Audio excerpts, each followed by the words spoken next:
Okay, so Banshee fans, we're back. Yes, the wait is finally over, man. Banshee is premiering tonight in like less than 10 minutes. Less than 10 minutes, and as soon as it's over with, I'll have a review posted and uploaded for you guys. I cannot wait, man. I cannot wait. I don't know what's going to happen. I got a lot of predictions on Twitter. In the description box, I'll talk all about that. If you do watch Banshee, let me know what you think. And please, if you did watch tonight's episode already, kind of don't put too many spoilers out there for me. And if you do, I will read them and respond back to them after tonight's episode. And I'll probably watch tonight's episode probably about 3, maybe 4 times before I upload a review and all that good stuff. Or if I'm just too excited, I'll probably do it anyway. Anyway, guys, thanks again for watching me. We're out of here. And yeah, Banshee Deputy. That's how I do it. Yes.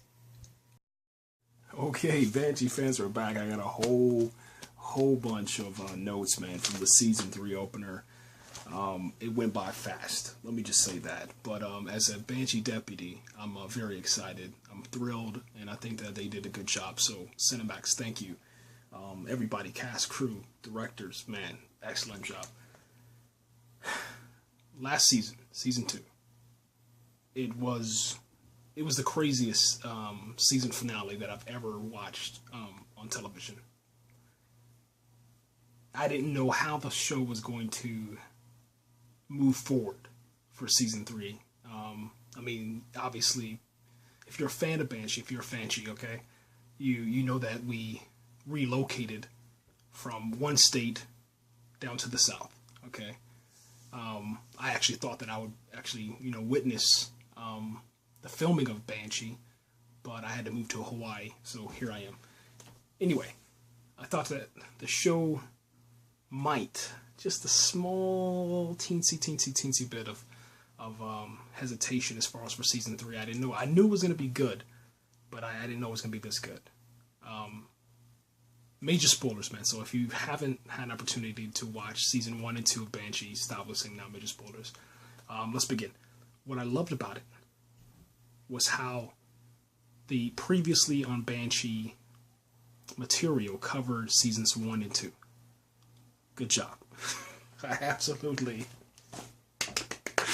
Yes, that was perfect, man. Because if let's just say by the slim chance that there's somebody out there that doesn't know what Banshee is, there's someone out there that doesn't own, Banshee season 2 and Banshee season 1. Let's just say, by that slim chance, they can watch season 3 and enjoy it. Because they know everything that's happening and everything that happened before, so they're all caught up. I just love that. I thought that was excellent. I thought that was a really good decision. So the previously on Banshee, they did season 1 and season 2, and it got right into the action. Like, it literally took off from the end of season 2, probably about a couple of hours, maybe a couple of days, maybe even a week later.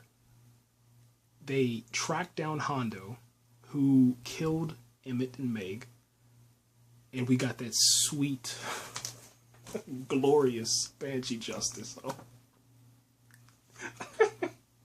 Man, it was perfect, man. Me myself personally, I would have loved to see. I would have loved to see Brock. I would have loved to see Brock kind of talk down Lucas, or maybe even a little bit more hesitation, and say, are we really doing this? But what's so crazy is that every single character has changed so much between seasons 2 and now. They've changed, man. I mean, drastically. Brock like trusts Lucas Hood. Like he's actually going down the path of Lucas Hood. Lucas Hood, who isn't really Lucas Hood, okay? But there was a moment of hesitation. And then, so let me just show you this real quick. They're standing there, right? They got the guns drawn, all right? You have, hold on, because I'm gonna get kind of crazy on this, because I want to make sure that you guys can see this. Hold on one second. Watch this. Okay. So here it is. Here's Deputy Kelly, okay? Here's Lucas Hood, and here's Brock, all right? So they're standing there, all right, and then right here, let's just use this, all right. This is gonna be Hondo, all right. Hondo's staying here. They got the weapons drawn, okay. I'm sitting here. I'm gonna be Brock. Lucas Hood turns over and he looks at Brock. Brock doesn't look at Lucas though, but there's a moment of hesitation. Lucas Hood is waiting for Brock. I just had to do that. I don't know why, but he's waiting for Brock to pull the trigger. Brock hesitates for a second. He pulls the trigger. Kelly pulls the trigger. And then Lucas Hood just starts pulling the trigger. Lucas Hood has a shotgun. Kelly and Brock, they have their weapons, usually in 9mm or something like that, Glock, whatever. And they blow this dude to bits. Now it's not as graphic as the shooting of Emmett and Meg, but it's Banshee justice. Banshee justice, man. Banshee justice all around. Like they're handing out Banshee justice. Boom, there it is. Loved it. So they got that out of the way. Now, real quick, we'll do rapid fire. I'm just gonna use this real quick because this is fascinating. Okay, we know that from season 2, Lucas was with Kelly. He's with Kelly. He's with Kelly. All right, and this is where it's gonna get crazy. I'm not gonna mention one of these. I'll say it, but I'm not gonna say it. Okay, but all right. So Carrie is with this guy at the beginning of the episode, and we don't know why. We don't know who he is. He's a mystery guy, because they have a lot of mystery people in Banshee. Sometimes they have mystery people that come into the town just to make problems. Sometimes they have a gang of bikers that are like the mystery person of the week or whatever, and then they come in there that season and they cause havoc and chaos. But she's with somebody, okay, in bed, and Brock surprisingly is back with his ex, and we know that his ex. We know about this. We know about this if you watch the Banshee Origins. We know everything about her. We know she's mentioned. We never really see her. But there's always talk about her, because Brock puts so much effort into Banshee PD that his home started to fall apart. Okay, and he thought that he was going to get sheriff, but Lucas Hood, who's not really Lucas Hood, showed up, and yeah. So check this out: Gordon and Carrie, they're separated. They're going through a divorce.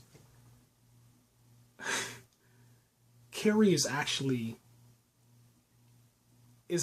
having sex with the colonel, this new colonel, man. His name is Douglas Stowe.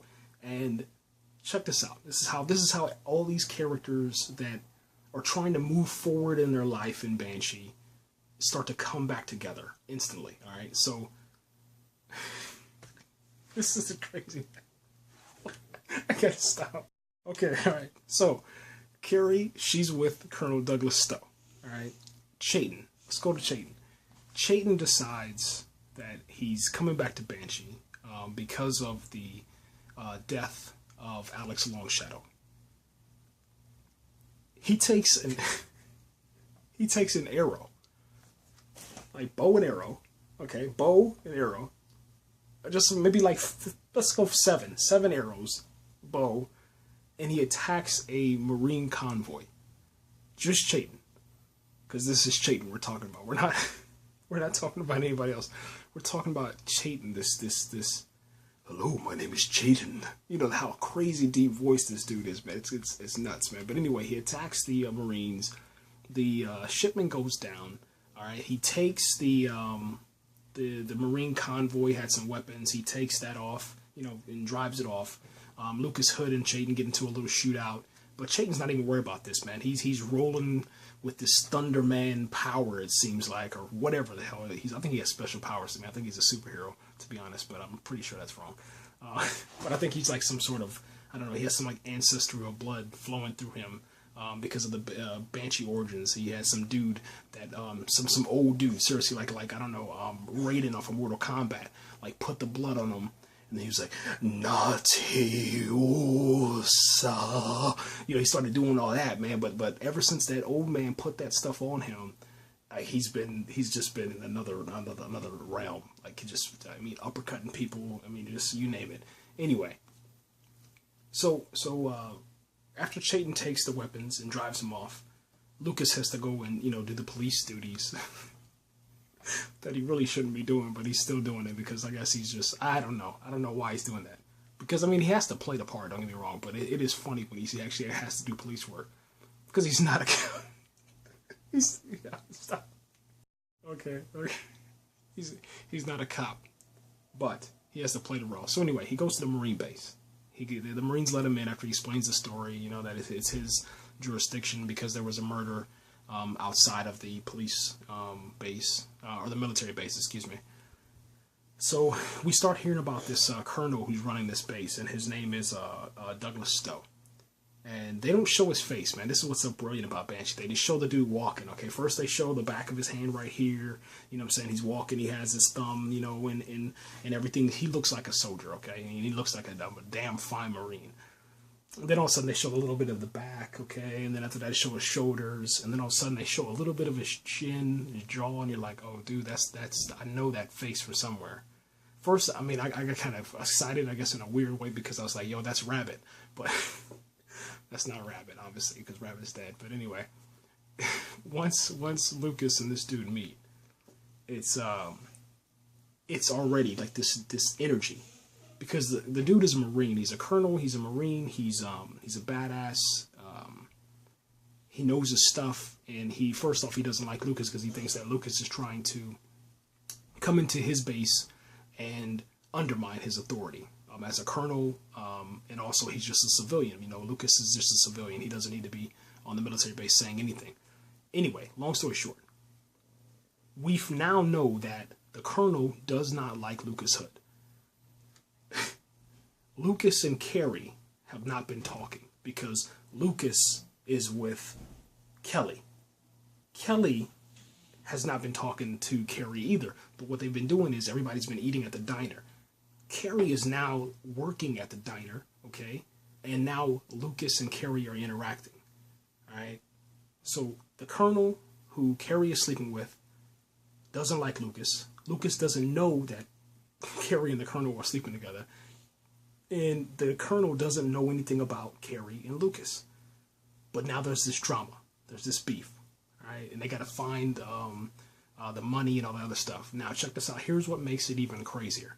Here's where Banshee takes this story and they start flipping it. And this is where it's kind of hard to really follow because it's so exciting. Because you don't know where they're going to take this. They could take this thing anywhere.